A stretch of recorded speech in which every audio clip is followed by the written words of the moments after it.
Ladies and gentlemen, children of the interwebs out there, Sebastion Envi Strong Style Cinephile.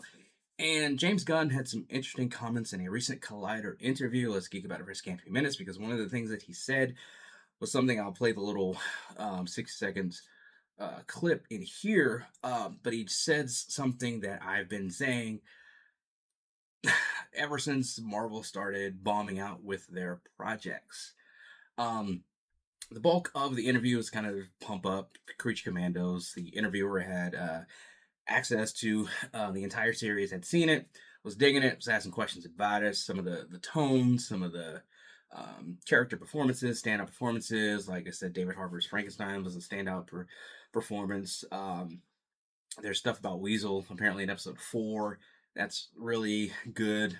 James Gunn, of course, talked up Sean Gunn, shocker, for doing a good performance. And maybe he does. Maybe he gives a good performance. They talk about G.I. Robot, the performance he did, Alan Tudyk as Will Magnus, and so a lot of standout performances. He talked up Frank Grillo multiple times and what he brings as Rick Flag Sr. And the whole question, of course, what's canon, what's not. The Suicide Squad is there's some loose elements of it that are going to carry over as canon. Peacemaker season 1 is canon outside of the Justice League's appearance. Apparently they're going to reference it. It's probably going to be some cheeky thing, or maybe like Peacemaker was concussed, or the whole group was concussed, or feeling some effects of the aliens, and they thought they saw the Justice League. This is me just totally speculating. Maybe they thought they saw the Justice League, but then they actually didn't. Or so it'll be some shit like that. It'll be some cheeky, quick sort of, get in, get out type of thing. I think that's the way they should do it. They shouldn't dwell on it by any means. But it remains to be seen how it all plays out and how he does it. But one of the questions that the interviewer said was kind of asked, okay, Matt Reeves Batman is good. For me, I didn't enjoy it. I fell asleep on it multiple times when I tried to watch it. It was just boring as sin to me. Robert Pattinson is just not a good Batman to me. That's just me. Other people loved it. Hey, more power to you if you did.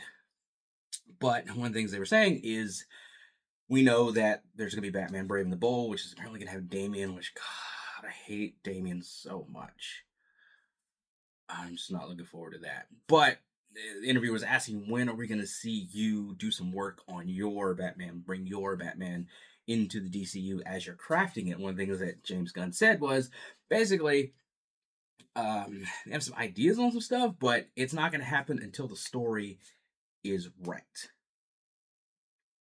Period. End of story. That's what he wants to hang his hat on. Another thing he said was he didn't want to people, while the universes are connected. We'll see if he sticks to this, because he said the universes are going to be connected, or the movies are going to be existing in the same sort of universe, but it's not going to be where you have to watch movie A, B, and C to understand the new movie that's coming out. And that was something that I've said before. The problem with the Marvel movies and recent movies is, it's good that they're making different stuff of different genres with different characters, but not all those characters are jiving with the entirety of the movie audience. So if I have to watch something with a character or a genre that does not appeal to me, it kind of I'm not going to watch it. But then, well, shit, I have to watch it, understand this new thing that's coming out, and that's what it seems like he's not wanting to do. But as I said, remains to be seen if he actually sticks to it, if he can stick to it. But we'll just throw this clip up here to hear James Gunn kind of comment on it. I totally agree. And I think it's not only about DC. I really think it's everybody. I think that we need to go back to even back in the day when I came to Hollywood, right? Scooby-Doo got greenlit because people liked the script. You may like the movie, you may not like the movie, but it got greenlit because people like the script. And today people are greenlighting projects because an IP has to be out on a certain date, which means that the screenplays are worse and movies are suffering for it. And TV is thriving because there's so much good television out there, and movies are just really suffering. And it's not because people don't want to go to the box office. It's not because, people don't care about that format anymore. It's because the movies aren't as good. And it's all comes down to the writing, and to have a director out there, shooting his heart out and trying his best with something that doesn't have a third act, it's just self-sabotage. And we got to quit doing it as an industry.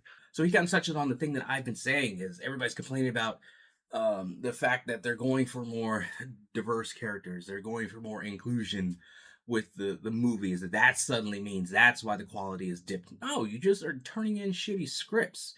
And the problem is these like um studios are laying out these grand plans for these connected universes and stuff. That's the problem.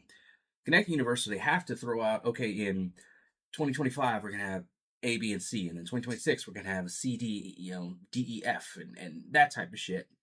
And you're forcing the IPs into these windows that they have to come out because that's what you said. Instead of taking the time, making sure the script is good. I've said, like, there's nothing wrong outside of Brie Larson being miscast as Captain Marvel. That's a hill I will die on. I like Captain Marvel.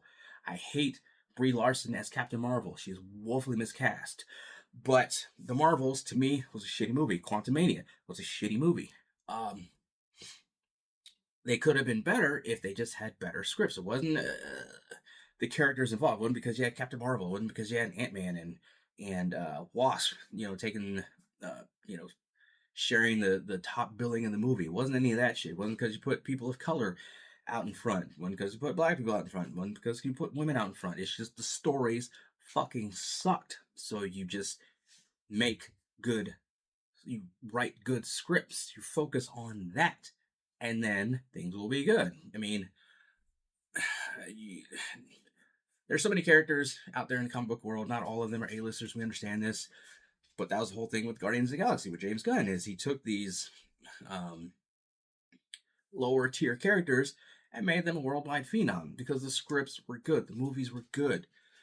Trying to cram movie X into this date and having issues with this director and that director, and then you get this director who may be fresh off he or she or they's first indie movie, and then they have to go do this big budget Marvel movie where they're not going to have any freedom, not going to have really any creative input. They just have to make, like, here, we got the script. We just need you to film this. We know you're talented. We know you have ideas and shit like that. No, we don't need any of that. We don't need your input. We just need you on set to call action to shoot this. That's the problem. That's what it seems like he wants to get away from. Again, remains to be seen how it all plays out and if he can actually stick to what he's wanting to do because he's wanting the connectedness of the universe. How it plays out remains to be seen. We'll all find out together. We'll all find out how good Creature Commandos is in a few mere weeks. And then we've got Superman, which, that trailer apparently the trailer is done. So that could drop any point in time.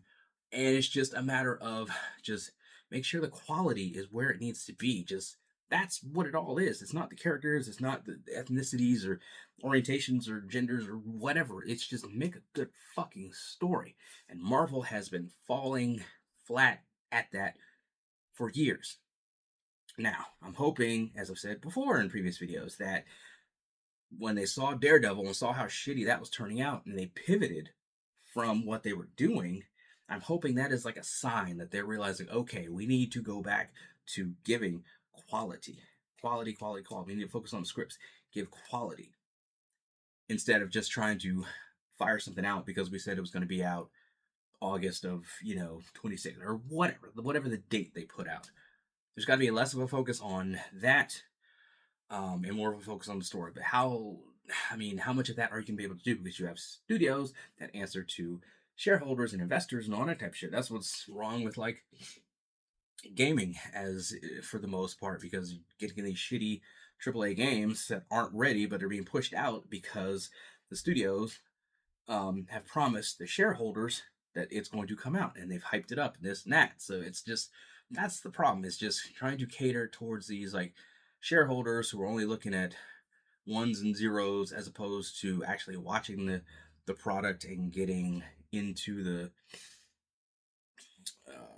story. And it just, I don't know. It seems like James Gunn wants to fight against that, but will he actually be able to with what he wants to, what he himself wants to do? And like I said, the connectivity that he wants. How is he going to reconcile that? Remains to be seen how it all plays out. We'll find out together, as we always and often do. But I thought it was an interesting point that he really drilled in on that in that Collider interview. But again, can he stick to it? I don't know. We'll find out. We'll all find out together. Yeah. But anyway, those are my thoughts on it, scattered as they often are. What do you guys out there think? Let me know in the comments below. Follow me on social media. Also on Blue Sky too. Trying to get that going. I mean, it's not like tweets over there. Are they clouds? Is that what we call them? I don't know. Anyway, until next time, and always, let us geek.